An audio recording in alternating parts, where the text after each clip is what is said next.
आप सभी को गुड मॉर्निंग। हम लोग प्रश्नोत्तरी से संबंधित हिंदी व्याकरण में प्रश्नोत्तरी चल रही है।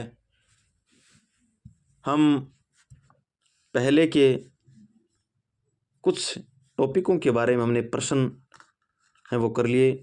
आज हम बात करेंगे युगम शब्द, जिसको श्रुति सम या भिन्नार्थक शब्द भी कहते हैं। आज हम सीधी चर्चा करेंगे हमारे जो युगम शब्द है, और ऐसा कंटेंट लेके आया हूँ कि आपका दिल है वो गदगद हो जाएगा। ऐसे प्रश्न जो पुरानी परीक्षाओं में आए हुए हैं और महत्वपूर्ण प्रश्न हैं, वो आप सभी के सामने लेके हाजिर हूँ। तो आइए इधर इधर की बात न करते हुए हमारे सीधी प्रश्नों की ओर चलते हैं। हमारा उद्देश्य है सरकारी नौकरी को प्राप्त करना। तो आइए हम सीधी चर्चा करते हैं आज के हमारे टॉपिक की ओर। आज का हमारा पहला प्रश्न है, वो पहला प्रश्न है कि क्रमी और क्रमी युगम का सही अर्थ युगम होगा। क्रमी और कर्मी का सही अर्थ होगा लेखक और पुस्तक, कीड़ा कर्मचारी, क्रीड़ा या खिलाड़ी, परिश्रमी या किसान। क्रमी और कर्मी, कर्मी का मतलब काम करने वाला श्रमिक होता है। श्रमिक होता है उसे हम कर्मचारी कहते हैं, यानी सरकारी विभाग में जो काम करता है उसे हम कर्मी कहते हैं, यानी कर्मचारी। एक कर्मी का मतलब कीड़ा होता है, यानी हमारा जो दूसरा ऑप्शन है वो सही होगा। हमारा अगला प्रश्न है वो है कि अम्बुज तथा अम्बुधि शब्दों के अर्थ हैं। अम्बुज और अम्बुधि, धी का मतलब धारण करने वाला होता है। धारण करने वाला छोटा तो होगा नहीं, बहुत बड़ा होता है, यानी सागर हो गया, सागर होता है। धी का मतलब धारण करने वाला, सागर। जय का मतलब उत्पन्न होना, यानी कमल हो गया। इस प्रकार हमारा जो पहला ऑप्शन है वो सही होगा, यानी अम्बुज का मतलब कलम और अम्ब्युद, अम्बुज और अम्ब्युधि का मतलब अम्बुधि सागर होता है। धय का मतलब धारण। हमारा अगला प्रश्न है वो है कि किस क्रमांक में कटक और कंटक शब्द युगम का सही अर्थ भेद है। कटक और कंटक पूछा है। सेना और कांटा, सेना और कांटा, सवारी और सेना, कांटा और कीड़ा, कांटा और कड़ा, द्वीप और सेना। कंटक का मतलब चुभना होता है, चुभना। तो कंटक का मतलब चुभ बनता है तो वो कांटा चुभता है। कटक एक मतलब राहों को तोड़ने वाली, मजबूत इलाके उसको तोड़ने वाली सेना होती है। हमारा पहला ऑप्शन है सेना और कांटा सही होगा। हमारा अगला प्रश्न है वो है कि किस क्रमांक में श्वेत और सफेद, श्वेत और सफेद, एक तो सफेद है एक सफेद है का सही अर्थ पूछा है। सफेद स्वच्छ, सफेद या पसीना, स्वच्छ या धुंधला, पसीना या उज्जवल, यानी इनमें से कौन सा है युगम सही होगा। सफेद का मतलब हम जानते हैं, सफेद का मतलब सफ़ेद होता है, सफ़ेद होता है। और एक सवेद द का मतलब गंध आना, तो गंध जब आती है जब हमारे अंदर पसीना होता है। सफ़ेद का मतलब पसीना, यानी दूसरा ऑप्शन सफ़ेद और सफ़ेद का मतलब पसीना, दूसरा ऑप्शन सही है। हमारा अगला प्रश्न है वह है कि किस क्रमांक में सुत और शूत शब्द युगम का सही अर्थ पूछा है। सारथी, पुत्र, सारथी और धागा, धागा या घोड़ा, पुत्र या सुई, इनमें से कौन सा है वो सुत और शूत का होता है।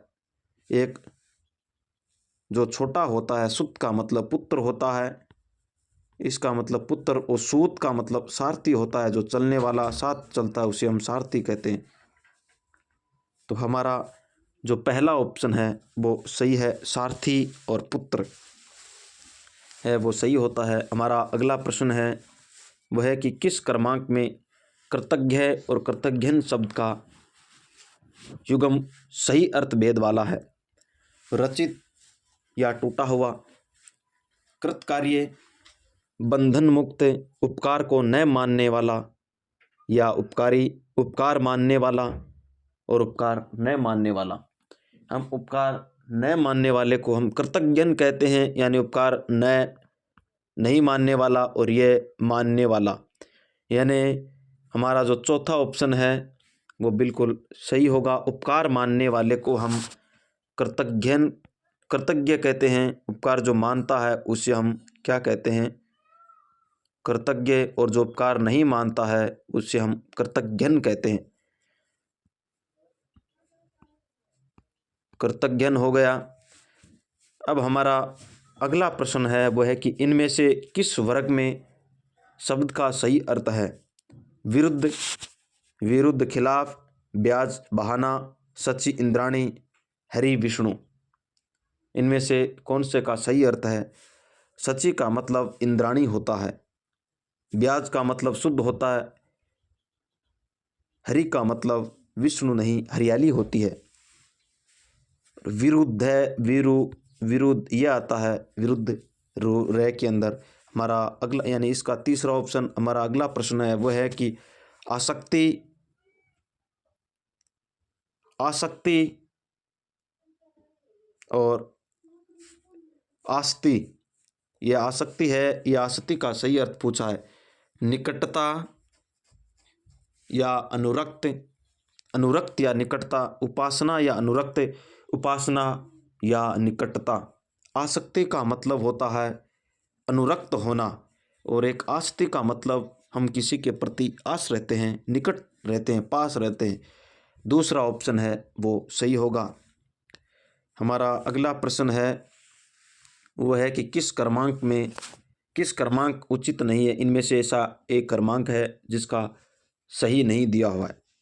बलि का बलिदान, बलि का मतलब शक्तिशाली, इसका अर्थ होता है बलि का मतलब बलिदान, बिल्कुल सही है। बलि का मतलब इसका भी बड़ी होती है, वो शक्तिशाली होता है। उसके बाद अगला है सुर का मतलब देवता, शूर का मतलब वीर, यह भी सही है। वसन का मतलब कपड़ा होता है, बर्तन नहीं। एक व्यसन का मतलब मद्यपान, यह हो गया गलत। हमारा जो तीसरा ऑप्शन है वो गलत है। शोक का मतलब दुख होता है, एक शोक का मतलब चाव होता है।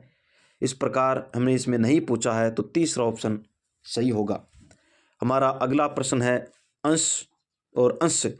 आपको बता देता हूँ, अंश का जो जुड़ा हुआ मिलेगा, अंश का मतलब जो जुड़ा हुआ मिलेगा अपने शरीर के साथ। कंधा है, हाथ का मतलब जुड़ा हुआ, सह का मतलब जुड़ा है, तो इसका अर्थ तो मतलब जुड़ा हुआ कंधा होगा। और एक अंश का मतलब हिस्सा या भाग होता है। अब देखते हैं, अंश का मतलब कंधा या हिस्सा, भाग या संपत्ति, भाज्य, अंक या कष्ट, हिस्सा या कंधा।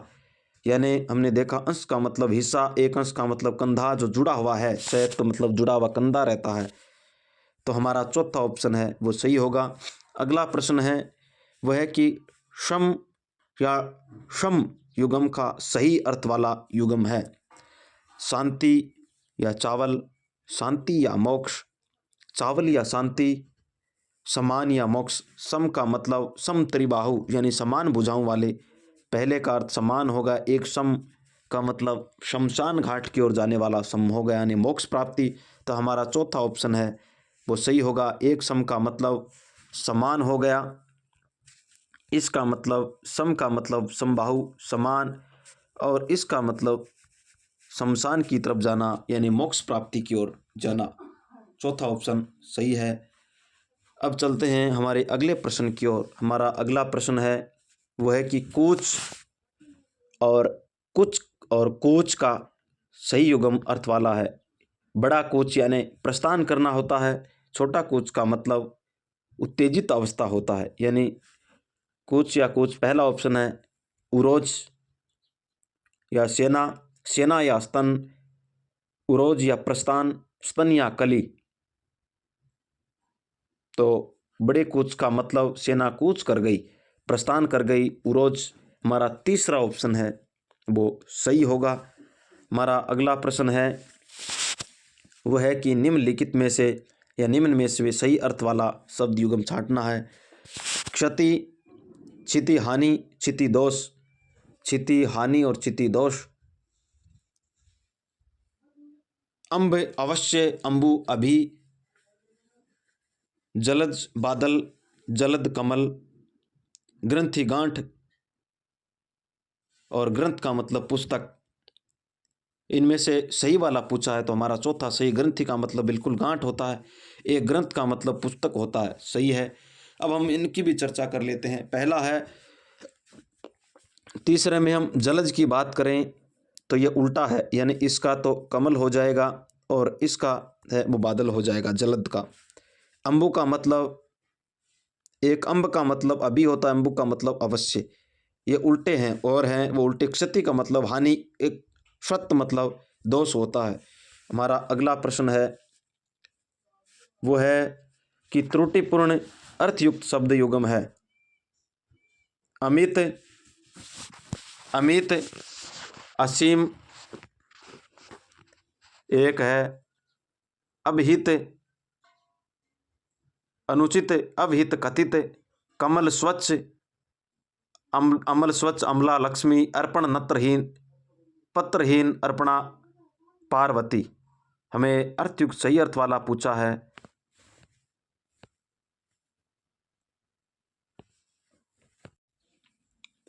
तो हमें इनमें से जो सही है वो चुनना है। तो हमारा जो दूसरा ऑप्शन है, अभिहित का मतलब अनुचित होता है, अभिहित का मतलब कथित होता है, यह सही है। हमारा अगला प्रश्न है वो है कि सूची, सूची और सूची शब्द का सही अर्थ पूछा है। पवित्र या इंद्राणी, सूची या तिथि, सूर्य या रश्मि, प्रातः और रात्रि। इनमें से कौन सा है वो सही है। सूची और सूची यानी पवित्र और इंद्राणी, पहला ऑप्शन है वो सही होगा। हमारा अगला प्रश्न है वो है कि अजर और अजीर शब्द का सही युग्म अर्थ होगा। अजर, अजन्मा, पृथ्वी जो वर्ध न हो, और आंगन, वर्ध और अमर, अक्षय और नष्ट। अजर का मतलब जो कभी भी वर्ध नहीं हो और अजीर का मतलब आंगन होता है, यानी दूसरा ऑप्शन सही होता है। हमारा अगला प्रश्न है वह है कि विस्मति और सुमति का सही युग्म शब्दों वाला अर्थ होगा। हैरान, मुस्कान, मुस्कान या हैरान, आदर या बराबर, बराबर या आदर। इनमें से कौन सा है वो होगा हैरान या मुस्कान। यानी विस्मति का मतलब हैरान करना होता है और एक स्मृति का मतलब मुस्कान होता है, यानी पहला ऑप्शन है वो सही होगा।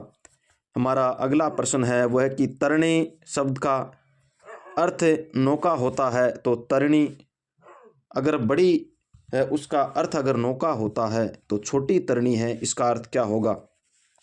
सूर्य, युवती, टापू या पंखा।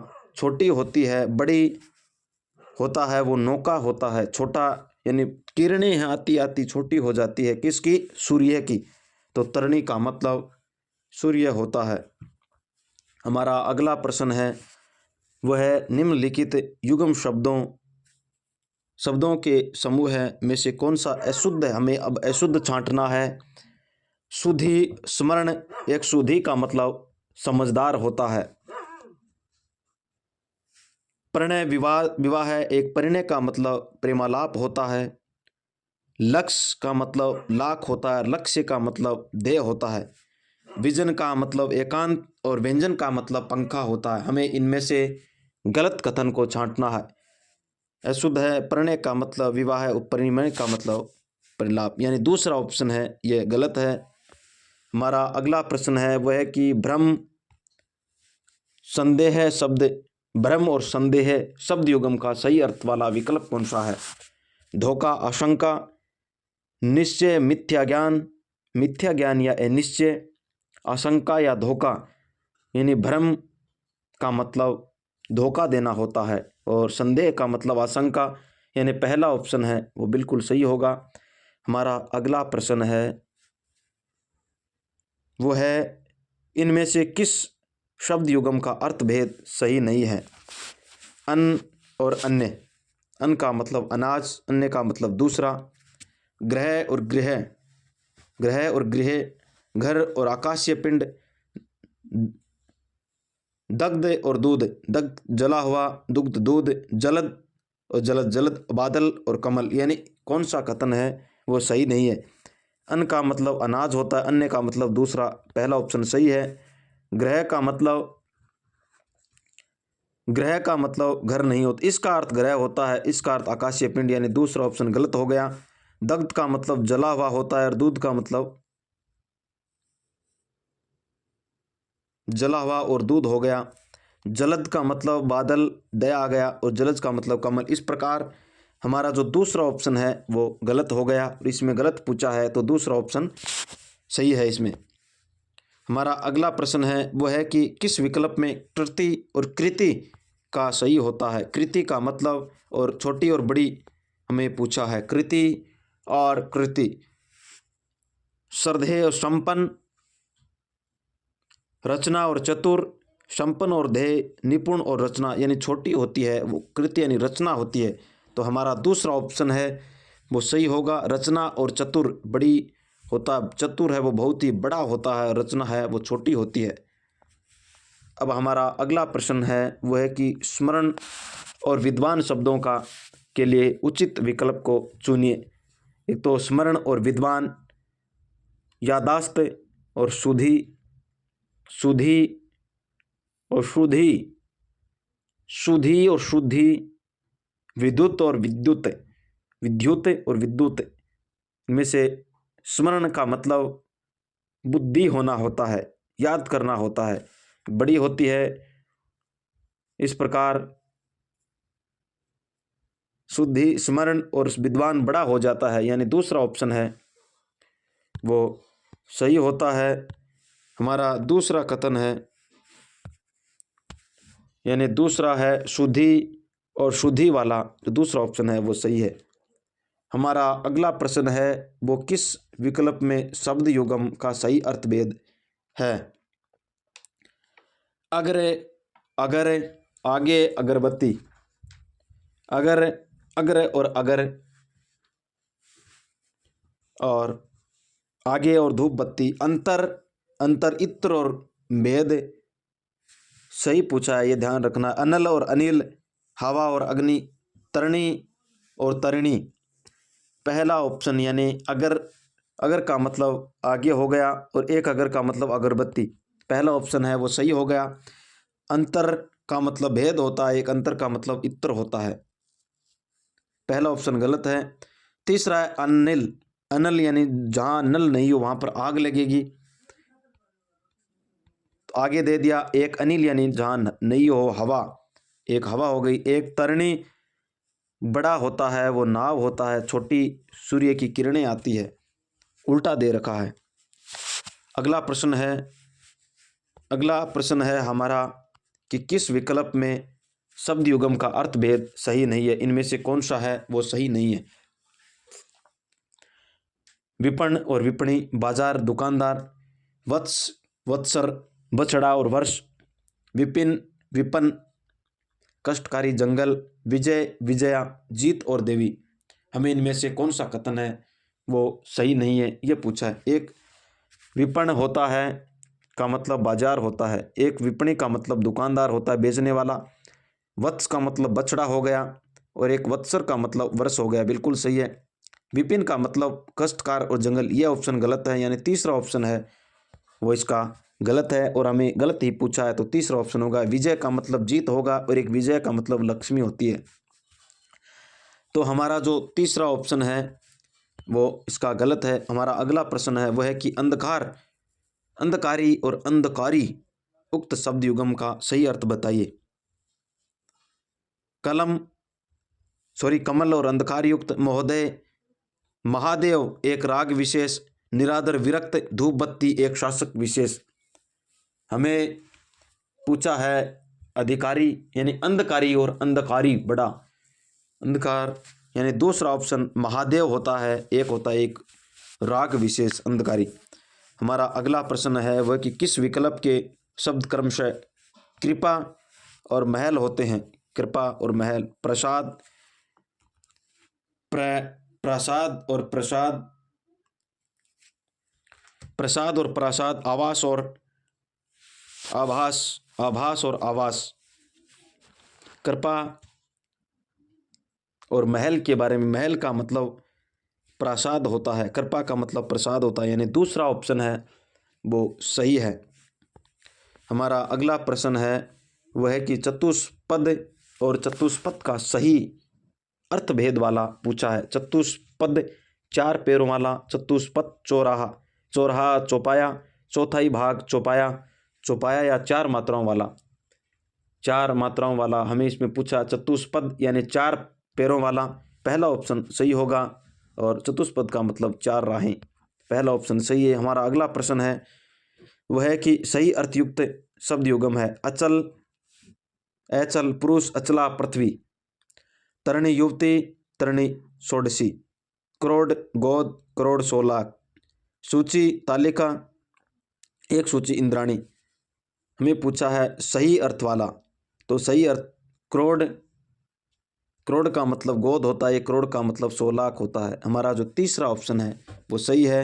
हमारा अगला प्रश्न है उद्धार और उद्धार का सही अर्थ क्या होगा। तटस्थ, वितराग, मुक्त हृदय, त्राण, दार्शनिक, निष्पक्ष, मोक्ष या बचाव। हमें इसमें पूछा है उद्धार और उद्धार का मतलब, उद्धार और उद्धार यानी तीसरा ऑप्शन दार्शनिक और निष्पक्ष होगा। हमारा जो तीसरा कथन है, तीसरा ऑप्शन है वो सही होगा। हमारा अगला प्रश्न है वो है निम्न में से आदि और आदि का अर्थ क्या होगा। आदि और आदि का अर्थ क्या होता है। मानसिक कष्ट, आधार, आरंभ, अभ्यस्त, आदत और आरंभ, प्राचीन और आभास। आदि छोटी होती है, उससे हम प्रारंभ करते हैं किसी काम को, तो प्रारंभ करते हैं हमारा, यानी दूसरा ऑप्शन है वो सही होगा। एक आदि का मतलब अभ्यस्त होता है। अगला प्रश्न है वह है कि निम्नलिखित में से कौन सा जोड़ा सही नहीं है। अंश, भाग, अंश का मतलब कंधा होता है। अगम, शास्त्र, आगम जहाँ पहुँचा न जा सके। दीप, दीपक, दीप का मतलब टापू। अली, भंवरा, आली का मतलब सकी। इनमें से कौन सा है वो गलत है, ये हमें छांटना है।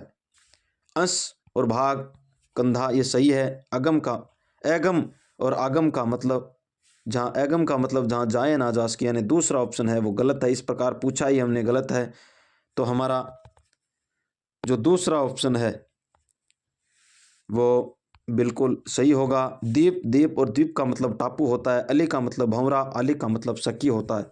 हमारा अगला प्रश्न है वह है कि अस्थि, सही शुद्ध वाला अर्थ वाला युगम चुनना है। अस्थि, विद्यमान, अस्थि का मतलब हड्डी, राज का मतलब रहस्य, एक राज का मतलब शासन, प्रवचन उपदेश, प्रवचन एक ठगी, जरा का मतलब वृद्धा व्यवस्था, एक जरा का मतलब थोड़ा। तो इसमें हमें सही पूछा है। अस्थि का मतलब विद्यमानता होता है, यह है विद्यमानता है। एक अस्थि का मतलब हड्डी, यानी पहला ऑप्शन सही है। इसका राज का मतलब शासन करना होता है, एक राज का मतलब रहस्य होता है। प्रवचन उपदेश होता है, एक प्रवचन इसमें गलत दे रखा है। जरा का मतलब थोड़ा, एक जरा का मतलब वृद्धा व्यवस्था होता है। तो हमारा पहला ऑप्शन है वो सही है। हमारा अगला प्रश्न है वह है कि अशुद्ध अर्थ वाला शब्द युगम होगा। परिणय प्रेम, परिणय विवाह, आश्य हृदय, आश्रयन शरण। काश का मतलब लंबी घास, कांस का मतलब क्या खांसी, चक्र, तिरछा, वक्र, भेड़िया। इनमें से कौन सा कथन है वो अशुद्ध है। परिणय का मतलब प्रेम होता है, परिणय का मतलब विवाह होता है, ये भी सही है। आश्य का मतलब हृदय और ये भी सही है। कांस्य का मतलब लंबी, काश का मतलब लंबी सांस नहीं होता, काश का मतलब थोड़ा होता है, कांस का मतलब खांसी, यानी तीसरा ऑप्शन है वो गलत है और गलत ही हमने पूछा है। चक्र का मतलब तिरछा होता है, एक वृक्क का मतलब भेड़िया होता है, यानी तीसरा ऑप्शन है वो बिल्कुल सही होगा। अगला प्रश्न है वो कि मनोज और मनोज्ञ युगम का सही अर्थ क्या होगा। कामदेव ज्ञानी, ज्ञानी और सुंदर। कमल मन में जन्मा। कामदेव और सुंदर, यानी इनमें से कौन सा है वो सही पूछा है। मनोज का मतलब और मनोज्ञ का मतलब, मनोज का मतलब कामदेव होता है और एक मनोज्ञ का मतलब जिसको परिपूर्ण रूप से ज्ञान हो, सुंदर हो। तो हमारा चौथा ऑप्शन है वो सही होगा, कामदेव और सुंदर। अगला प्रश्न है उद्दत, उद्यत और उद्धत का सुसंगत अर्थ वाला पूछा। सही। तत्पर, प्रचंड, तैयार और व्याकुल। अक्खड़, तैयार, अभिमान, तत्पर, इनमें से कौन सा है वो सही है। उद्दत का मतलब तत्पर और उद्धत का मतलब प्रचंड, यानी पहला ऑप्शन है वो सही होगा। हमारा अगला प्रश्न है वो है कि स्त्रोत और स्त्रोत का सही विकल्प वाला वाक्य होगा। उद्गम, स्तुति, चोरी, मृग, सोना, तालाब, हृदय और हंसी। स्त्रोत और स्त्रोत का अर्थ है उद्गम, यानी पहला ऑप्शन है वो सही होगा। हमारा अगला प्रश्न है वह है कि किस विकल्प में शब्द युगम का अर्थभेद सही नहीं है पूछा है। एक तरफ शब्द युगम दे रखे हैं, दूसरी तरफ अर्थभेद दे रखा है। अनल, अनिल, आग और हवा। दामन, दमन, आंचल और दबाना। विपणन और विपन, प्रश्न एवं अवसादित, अवर और प्रश्न, यानी कनिष्ठ और श्रेष्ठ, इनमें से कौन सा है वो सही नहीं है। यह पूछा है हमें। एनल, जहाँ नल नहीं हो वहाँ पर हवा लगेगी, और एनील, हवा, पहला ऑप्शन सही है। दामन का मतलब आंचन होता है, दमन का मतलब दबाना होता है, दूसरा भी सही है। तीसरा विपण और विपण का मतलब बाजार और दुकानदार होता है, यानी तीसरा ऑप्शन है वो बिल्कुल गलत है और इसमें गलत ही पूछा। इस प्रकार हमारा तीसरा ऑप्शन इसका राइट होगा। अवर का मतलब कनिष्ठ और प्रवर का मतलब श्रेष्ठ होता है। हमारा अगला प्रश्न है वह है कि किस विकल्प में शब्द युगम का अर्थभेद सही नहीं है पूछा। एक तरफ शब्द युगम है, एक तरफ अर्थभेद है। सबल और एक संबल। सबल और संबल, शक्तिशाली और सहारा, ही और है, हृदय और घोड़ा, हेम और हिम, स्वर्ण और पर्वत, शौक और शोक, दुख और आदत। सबल का मतलब शक्तिशाली और सहारा, बिल्कुल सही होता है। ही और है का मतलब घोड़ा होता है। हेम का सूर्य और हिम का मतलब पर्वत, यह थोड़ा सा सेट नहीं हुई एक बार। शोक का मतलब दुख और शोक का मतलब आदत होता है। हमारा तीसरा ऑप्शन है वो बिल्कुल गलत है, तो हमें गलत ही पूछा है, तो हमारा तीसरा ऑप्शन है प्रश्न के हिसाब से सही होगा। हमारा अगला प्रश्न है वो कि कुंजन और कुंजन शब्द युग्म का सही विकल्प होगा। दुष्ट और एक पक्षियों की चहचहाट, दुर्ग और धातु की बनी हुई चीज, हाथी और पेड़ों का समूह है, किया हुआ और खरीदा हुआ। कुंजन, कुजन और कुजन, कुजन का मतलब पहले का अर्थ दुष्ट होता है, दूसरा कुंजन पक्षियों की चहचहाट, यानी पहला ऑप्शन है वो बिल्कुल सही होगा। हमारा अगला प्रश्न है वह है कि चक्रवात और चक्रवा शब्द युग्म का सही विकल्प कौन सा है। चक्रधार, हवा और चकवा, ज्ञान, चेतना, मन, फिक्र, चतुर और चूर्ण। चक्रधार का मतलब, चक्रवात का मतलब चक्रधार होता है, एक चक्र के अंदर घूमता हुआ ऐसे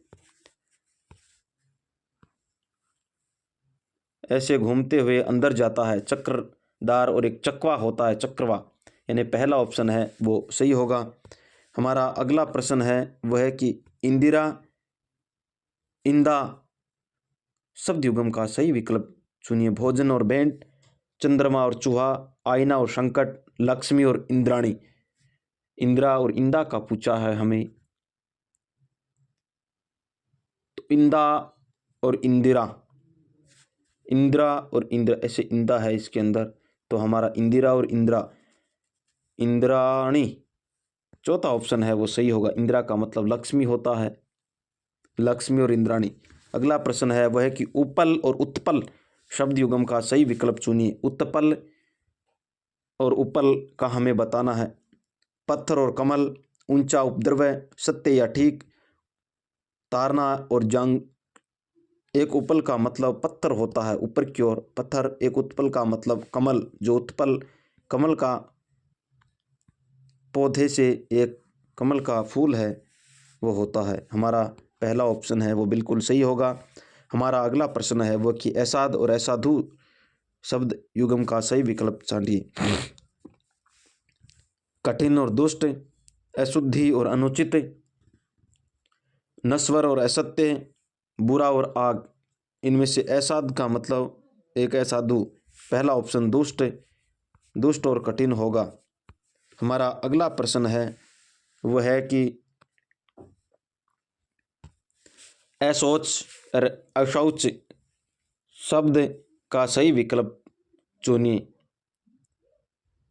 अशौच और अशौच, अशौच का मतलब जिसकी सोच नहीं हो, बिना सोच के, अशुद्धि, आंख का जल, बुराई, अयोग्य, मूर्ख या निडर। अशौच का मतलब जिसकी सोच ही नहीं हो, बिना सोच के, और एक अशुद्ध होता है सोच। हमारा पहला ऑप्शन सही है। हमारा अगला प्रश्न है अस्थि शब्द का भिन्नार्थक शब्द क्या होगा। अस्थि शब्द का भिन्नार्थक हड्डी होता है, सभी को पता है। हमारा अगला प्रश्न है वो है कि हमारा अगला प्रश्न अवधूत शब्द का भिन्नार्थक क्या है। अवधूत, अवधूत साधु, सन्यासी, निडर, शिकार और या भोजन। अवधूत का मतलब साधु या सन्यासी होता है, यानी पहला ऑप्शन सही होगा। हमारा अगला प्रश्न है वह कि अतल जिसका तल नहीं हो शब्द भिन्नार्थक पूछा है। गहरा, बिना तल के, अनुरक्त, आकृष्ट, हथियार। अतल का मतलब जिसका तल नहीं हो, गहरा होता है, यानी पहला ऑप्शन सही होगा। आज का हमारा अंतिम प्रश्न है वह है कि अनभिज्ञ शब्द का सही भिन्नार्थक क्या होगा। अनजान, निडर, दोनों, नया। अनभिज्ञ का मतलब जो जानकार नहीं हो, अनजान हो, पहला ऑप्शन सही होगा। इस प्रकार आज के हमारे प्रश्न हैं वो पूरे हुए। आगे की चर्चा हम अगली क्लास में करेंगे। तब तक के लिए आप सभी को धन्यवाद। मिलते हैं अगली क्लास में।